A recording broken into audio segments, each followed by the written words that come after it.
Morning, everyone. Got a little wheel story, or the wheel here has two or three stories for you. So I was talking to a buddy the other day and got me thinking about this, so thought I'd make a little video about it. And this wheel story has three stories in one. Back about 25-30 years ago, all three of these stories were happening that came about the same time period. I was, first story, I was sitting in my shop one day and I had thought, about tubeless wheel systems, or coming up with something, because I was constantly flatting and getting a tube and repairing it, and just thought there had to be something better. So I was, started taking tape and taping off the holes on the spokes, and putting an old valve stem in there, and didn't know what that was called because I was amongst the first doing it, I believe. They later, that was called ghetto later, as people started doing it, do it yourself or ghetto tubeless system. But I started that about 25-30 years ago approximately for myself. And so I was in the shop fiddling with that, and I'd run Fix-A-Flat and slime in the tire. Problem with slime is once you got in a hole that it wouldn't seal, which was quite often, it was just impossible to fix hardly because it was slimy, as the name might suggest. So I was,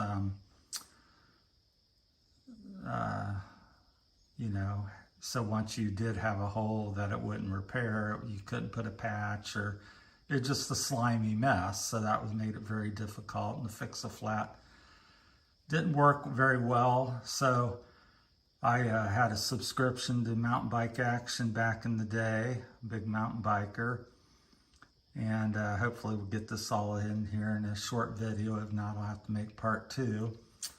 But I seen an article about a guy named Stan, I can't even pronounce his last name, Novichowicz or something, which later becomes stansnotubes.com.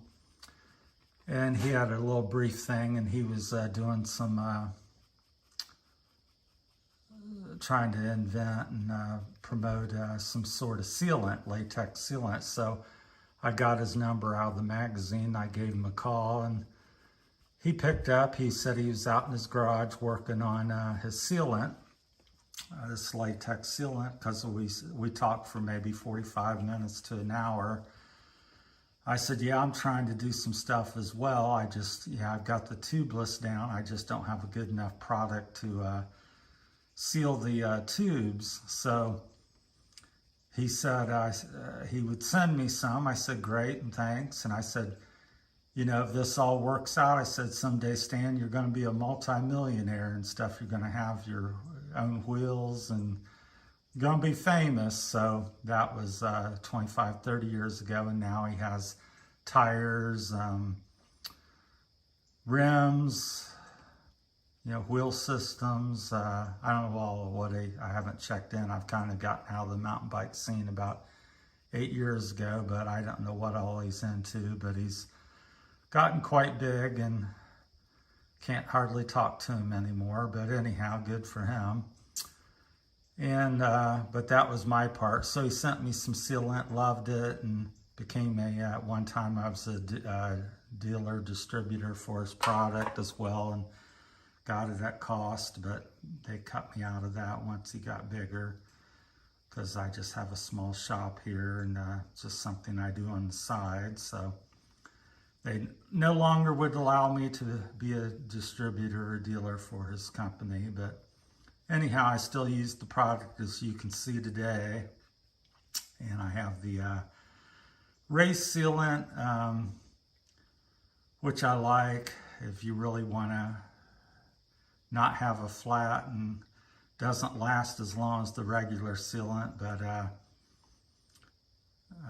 it has bigger particles in it, seals a little bit better. So just depends on what I'm doing. In the summer, just general riding, I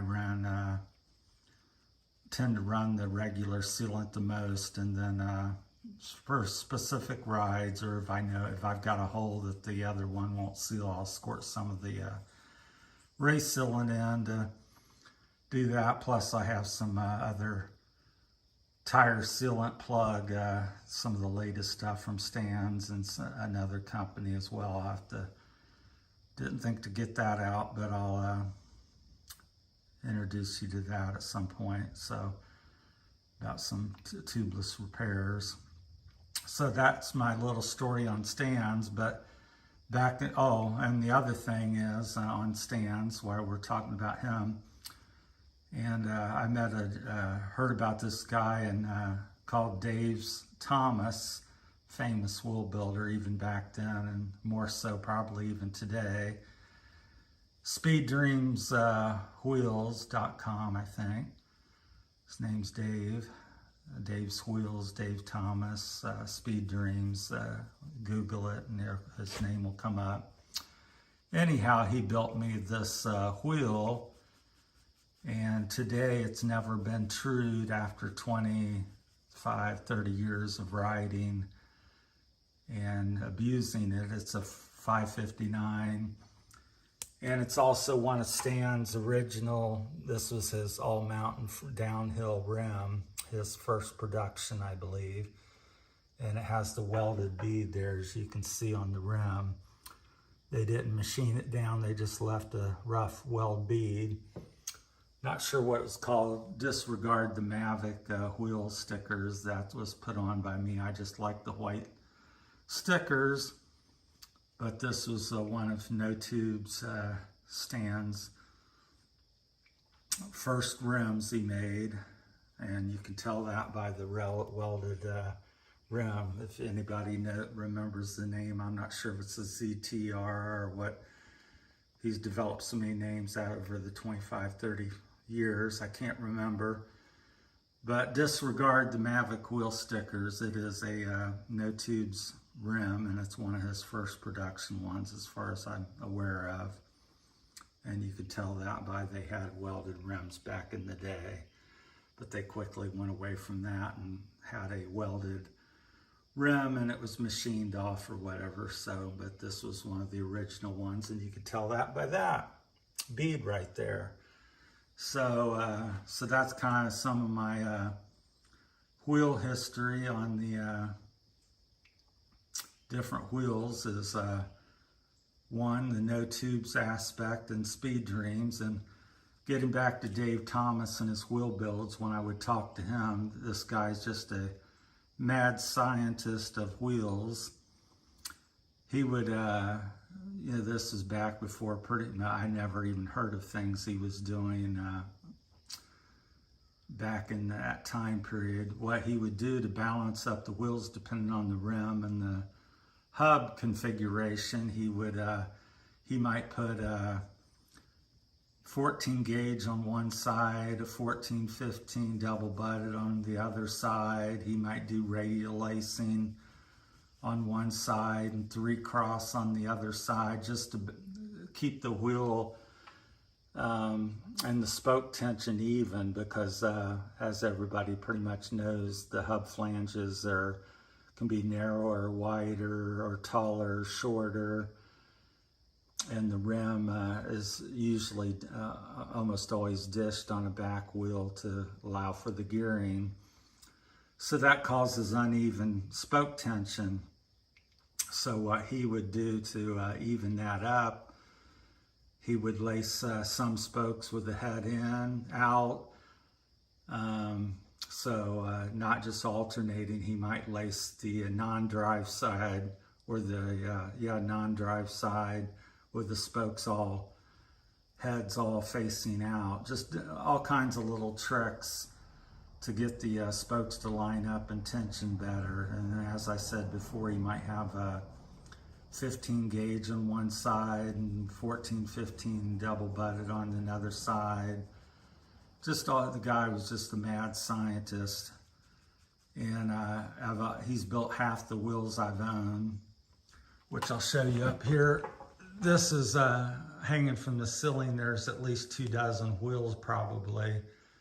And I've had twice that many. I've downsized the last 10 years. So I've gotten rid of probably 60-70% of my things. So this is about a quarter, 30% of what I used to own. So these are some of the wheels. So he's built me probably maybe near 15 to 24 different wheel sets. And I've out all of them wheel sets, I've never had a spoke failure or a nipple failure. And this one here is one of the oldest ones that I've had that he originally built me. So Dave Thomas, look him up. He's a great master wheel builder as far as I'm concerned. Highly recommend him. Also, notubes.com. They're sealant and their products are very highly sought after. And then also the last third part of the story here is the Kenda tire. This is the Kenda Karma, which I was sponsored by Kenda for about 8 years. And so I got a big discount on the any tubes and anything Kenda. I had tools and jerseys and socks. I even got a pair on right now of Kenda socks. They've lasted so long after 25-30 years even. Because I just got dozens and boxes of that. I must have had 250-300 Kenda tires in the shop at one time. So, and the Kenda Karma was some of my favorite all-around tires, which this one is. This has the reflective, sparkling sidewall. I don't know. Not so crazy about it. I guess it's okay. But Kenda Karma was the favorite. I thought it hooked up very well and rolled extremely well. And the Kenda Navigal, I think I'm saying that correct, was also a good, more aggressive tire. So if you wanted, something hardcore and for the mud, and like, downhilling or something, the Kenda Navigal was my go-to tire. But the here in Ohio, most things are cross-country-ish, so I kind of preferred the Kenda Karma was my go-to. But I had pretty much every tire they made for about a 10-year period. I tried it, had boxes of them, and I can't think of all the different names they had out, but maybe you guys can help me out on that. I think they had some kind of a 8 or something, block 8 or something. Coming to a blank, getting old after 25-30 years of riding and bike stuff. So, but anyhow, that's my 3 stories. The Stan's notubes.com and their first production rim, as you can tell with the bead there. And like I said, disregard the Mavic stickers. I just put them on because I like the white sticker and had extra stickers. And then Dave Thomas built this wheel. And this was more generic as far as I can see, although it's never been trued or needed to. And I've even cased this out. I was trying to bunny hop this curb back in the day, about 25-30 years ago. And they were doing some construction. I was coming down the road and really didn't see it all. And there was a big ditch with a cement culvert that they just poured. And so I thought I'd leap the ditch and clear the cement ledge there. But didn't make the ledge, landed on it, encased the wheel, and spoke's still fine. But I got a dent somewhere in this rim. There's a little dent. I don't think it really put a hop in it per se, but there is a good dent in the rim. But I continue to ride it, and it's been in the shop hanging on the wall for the last 10 years probably. I don't use it anymore, but I thought it'd make a great story for you all and hope you appreciate it. So that's my rim, wheel with the 3 stories of Dave Thomas, wheel builder, Kenda tires, and notubes.com. So thanks for everybody watching, and I'm no longer sponsored or get anything from any of these people. I just wanted to share a little story with you this morning. So have a great day. Thank you.